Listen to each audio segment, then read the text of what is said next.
और बताया कि किस तरह से तैयारी करनी है और कैसे लिखना है कॉपी को बेटर ढंग से। 4 से 5 घंटे डेली स्टडी करनी थी, सेल्फ स्टडी, कि सब लोग अपने अंदर मतलब विल पावर रखें, डिटर्मिनेशन रखें कि हाँ स्टडी में फोकस कर सकते हैं, सब कुछ सबसे होगा। दोस्तों आज का ये वीडियो क्लास 10th और क्लास 12th के छात्र छात्राओं के लिए बहुत ही ज़्यादा इंपॉर्टेंट होने वाला है, क्योंकि आज के इस वीडियो में मैं आपको उस स्ट्रेटजी से रूबरू करवाऊंगा जिसको टॉपर्स ने अपनाकर इतने अच्छे अंक गेन करते हैं। यानी कि टॉपर्स ने किस स्ट्रेटजी को अपनाकर एग्जाम में टॉप किया है।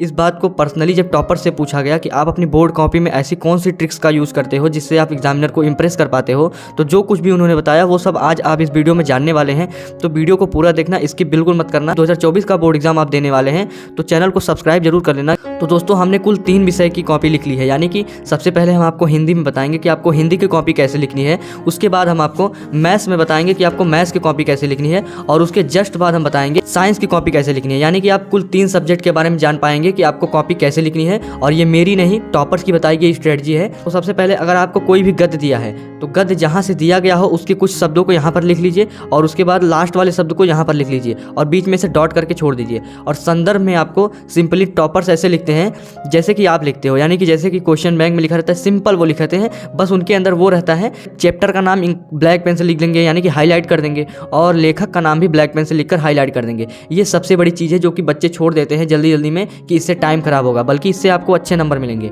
उसके बाद अगला प्रश्न आता है कि रेखांकित अंश की व्याख्या करना है। तो रेखांकित अंश की व्याख्या करते समय आप इस बात को ध्यान दीजिए कि जरूरी नहीं है कि आप जो कुछ भी बुक में लिखा है वही लिखें, बल्कि आप अपने मन से बनाकर भी लिख सकते हैं। बस कुछ शब्द बुक से मिलते रहें, यानी कि उससे रिलेटेड ही चीज़ें रहें, तो आपको इस तरीके से लिख देना है। और प्रश्न में पूछा गया था कि बापू क्रांति के लिए कौन सा तरीका अपनाया, तो बापू ने क्रांति के लिए सांस्कृतिक चेतना एवं एकता का सहारा लिया। यानी कि जो भी प्रश्न आपसे पूछा जाए आप उसको लिख लीजिए, लेकिन ब्लैक पेन से वो चीज़ जरूर लिखिए जो कि हाईलाइट करने योग्य हो, यानी कि जो इंपॉर्टेंट हो उसको ब्लैक पेन से लिखिए। तो इस तरीके से जब आप लिखेंगे तो लगेगा कि बच्चे के अंदर इतना नॉलेज है कि क्या हाईलाइट करना है, क्या इंपॉर्टेंट है, क्या नहीं है, तो आप अपनी जगह टॉपर्स की लिस्ट में बना पाएंगे। अब दोस्तों बात करते हैं मैथ्स के बारे में। देखो मैथ्स में जनरली होता क्या है, बहुत सारे क्वेश्चन ऐसे होते हैं जो हमें आते ही नहीं हैं, तो उस स्थिति में आपको घबराना नहीं है।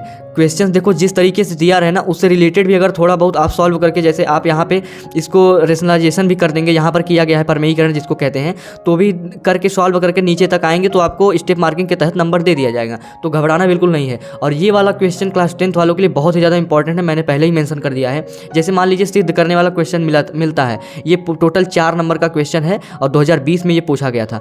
अब देखो ये दिया गया था 1 minus sine theta upon 1 plus sine theta को आपको प्रूव करना है कि sec theta minus tan theta का होल स्क्वायर है। ठीक है, तो इसको लेकर आपको ये वाला प्रूफ करना है। तो मैंने यहाँ पर लिया 1 minus sine theta upon 1 plus sine theta, इसका परमेयीकरण करिए, इसको माइनस चिन्ह लगा के दोनों तरफ से गुणा कर देना है ऊपर नीचे। तो आप जब इसमें गुणा करेंगे तो ये इसका होल स्क्वायर बन जाएगा इंटू ए माइनस बी, तो ये बन जाएगा 1 माइनस साइन स्क्वायर थीटा। ठीक है, ये 1 माइनस साइन स्क्वायर थीटा।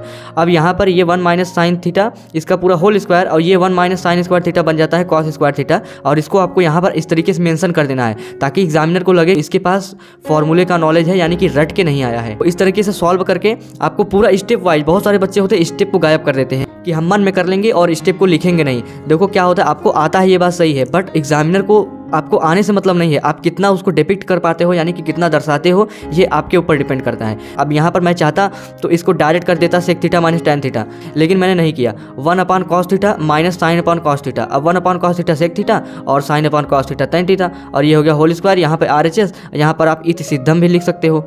अब चलिए बात करते हैं साइंस के बारे में। अब देखो जैसे ये साइंस का क्वेश्चन है, ठीक, मैं आपको थोड़े थोड़े क्वेश्चन यानी कि एक एक क्वेश्चन लेके केवल ये बता रहा हूँ कि आपको लिखना किस तरीके से है। जैसे इसमें पूछा गया था प्रतिस्थापन अभिक्रिया क्या है, और ख में पूछा गया था आक्सीकरण अभिक्रिया क्या है। यानी कि ये ज़्यादा नंबर का था, टोटल 4 नंबर का था, और 2 नंबर इस पर मिलेंगे और 2 नंबर इस पर मिलेंगे। तो आपको दोनों एक पेज में दोनों लिखना है, ठीक, ज़्यादा बड़ा नहीं लिख देना है, क्योंकि ज़्यादा लिखने से ओवर राइटिंग से कुछ भी नंबर नहीं मिलता। तो प्रतिस्थापन मैंने सिंपल लिख दिया, ऐसी अभिक्रिया जिसमें ज़्यादा क्रियाशील तत्व कम क्रियाशील वाले तत्व को हटाकर और यौगिक में अपना स्थान बना लेता है। और प्रॉपर आपको एक एग्जाम्पल जरूर देना है, और यहाँ पर मैंने क्रियाशीलता भी मेंशन कर दिया कि हाइड्रोजन ज़्यादा क्रियाशील होता है, उससे कम कॉपर होता है, उससे कम मरकरी होता है। तो ये लिखने से क्या होता है कि एग्जामिनर को इस बात का अंदाजा लग जाता है कि कोई भी चीज़ ने रट कर नहीं लिखी है। देखो एग्जामिनर के माइंडसेट चेंज करना ही आपका काम है। अगर एग्जामिनर जान गया कि आपके पास नॉलेज है तो आपको अच्छा नंबर देगा। तो इस तरीके से आप सिंपल लिख देंगे जो भी चीज़ आपको इंपॉर्टेंट लगता है। जैसे मान लीजिए यहाँ प्रतिस्थापन अभिक्रिया इंपॉर्टेंट है तो आप यहाँ पे अंडरलाइन कर सकते हैं, अदरवाइज ब्लैक पेन से लिख सकते हैं। तो इस पर आपको पूरा 4 में से 4 नंबर मिल जाएगा। तो दोस्तों इस तरीके से लिखने की स्ट्रैटेजी होती है। और भी इस तरीके से वीडियो पाने के लिए चैनल को सब्सक्राइब कर लो